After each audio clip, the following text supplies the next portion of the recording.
Hello guys, good morning, good afternoon, good evening, depending on your time zone. How are you guys doing? How is life with you? Where are you chatting from? Where are you watching from? Please, I would like to know where you're watching from. Please put it at the comment section so that I can check you out, find out how you're doing, and belong to your family if you are a content creator. So today we are going to be discussing some of the challenges that people face in trying to conceive.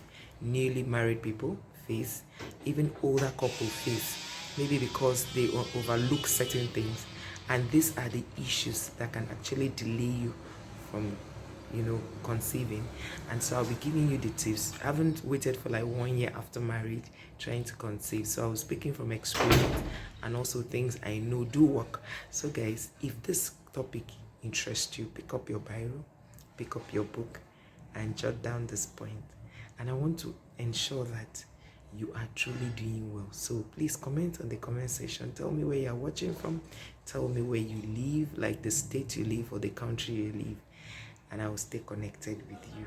Keep watching, guys. Welcome back, guys. So if you know you have been married and you're trying to make babies, one of the things you will stay off from is external pressure. What do I mean by external pressure? People, if your husband or wife is not bothered, do not listen to outsiders. Excuse me. They will always try to put pressure on you. Do not listen to them. Do not pick their calls. If you have a friend or sibling who had always called to say how far, you never enter, because that was one of the language they used for me. You never enter, like you've not taken in. That's what it means. So if you have such a person, stay off communication with such a person, because they'll put you into depression. That's one of the points. Stay off distractions. Any distraction, stay off. Do not pay attention to those questions. They are not married to you. If your spouse is the person that has the right to discuss those kind of things with you, stay off this. Another point here is, do not become intimate with your spouse only when you feel you want to conceive. You know why? You need to enjoy your marriage, enjoy your intimate life together, because the period you think you are not fertile may be the time you are fertile. There are a lot of people who do not know when they ovulate, which I'll be coming to. So you might not know the time you are fertile. So do not pick dates. You are not God. Do not pick dates to meet with your spouse. Keep enjoying this life. Another thing people fail to know is that before you get married, it's good to go for to check your prolactin level, to know if you are having hormonal imbalance. Check your nipples for the women to know if it's bringing out breast milk, because it's not normal for you to be bringing out breast milk if you are not breastfeeding. So check your prolactin level, ensure that it is not very high, so that it will help you conceive. Because if your prolactin level is very high, that could cause hormonal imbalance, and no matter how much you try to be intimate with your spouse, you will not conceive except by the intervention of God. So we will not rule out the God factor in this. That is why I said go for your checks before you even go for the wedding. It is good for both parties to go check yourself. The woman, most times women, what they suffer is high prolactin level. Some of them, they need to go and check if their fallopian tubes are okay. That's when you do the test called HSG. You need to go or Suno. You need to go and test to check if your tubes are okay. It's a very painful test. Some people will tell you it's not painful. It is very, very painful. I must be very honest with you. So check it, so that you will not be thinking it's the devil that is fighting you from getting. Another point is, calm down, relax. If you are too excited, if you are worried, you cannot conceive. Let me tell you something. Another thing is, if you are always fighting with your spouse, you cannot take in. The time you want to conceive is a period for you to bond, talk more, become more intimate, communicate more, spend quality time together praying. That is the time, because any little distraction, you will not be able to conceive. So you need to calm down that period. No troubles, because remember, babies do not like to come to troubled homes. So it's the right time for you to calm down.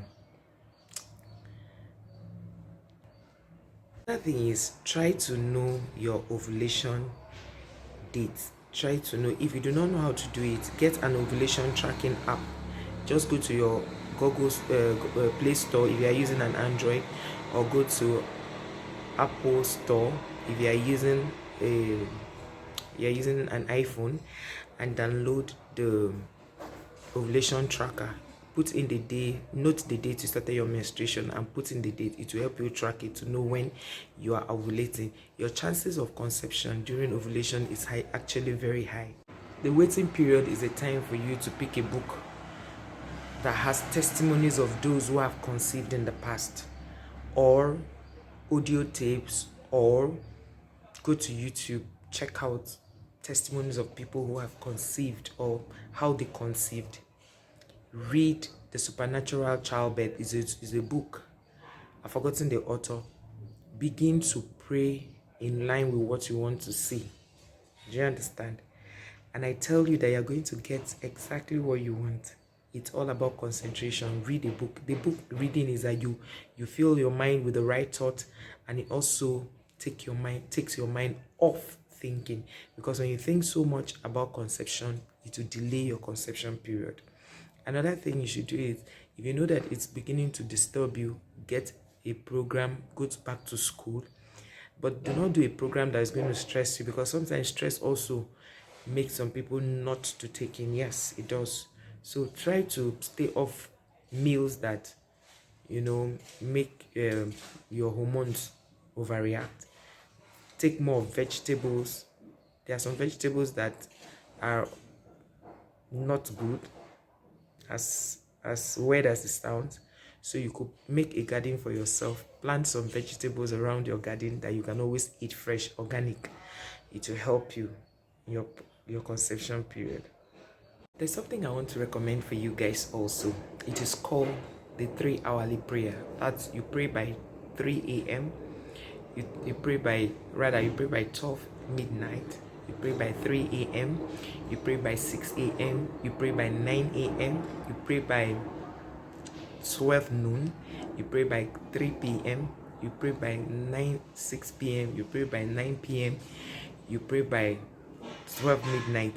You do it like that for 3 days, and just put your prayer points that if you want to have children, this is what. In fact, if you are waiting for more than 2 years, stop praying for a child. Pray for children. I prayed for children, and it happened for me, and I had the triplets. That is a story for another day, in another video. I'll be giving you just how it happened. But on this one, I'm telling you that these steps I'm telling you about, they work. Prayer cannot be ruled out from this margin. It cannot be ruled out. Yes, there are people who go to sleep with their men and they conceive. But for those who do not have that kind of opportunity, just follow the steps. And if you are watched up to this and you are truly waiting on God, or your brother needs a child, or your sister, I pray that God comes through for you and for them speedily. May He cut their weight short in righteousness, in the name of Jesus. If you have not given this video a thumb up, what are you waiting for? Give this video a thumb up. Share this video to your community. It might bless somebody. If you are watched up to this, thank you so much. God bless you. See you in my next video. Bye.